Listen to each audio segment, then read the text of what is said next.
Hello বন্ধুরা, আমার সালাম নিন। আসসালামু আলাইকুম।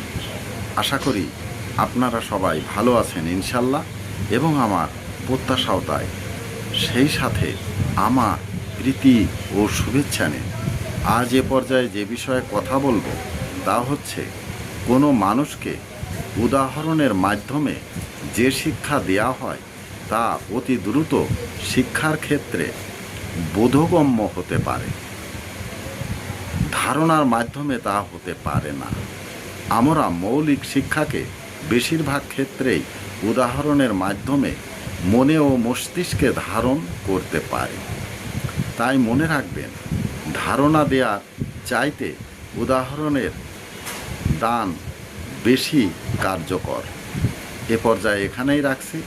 ততক্ষণ পর্যন্ত সবাই ভালো থাকুন, সুস্থ থাকুন এবং নিরাপদে থাকুন।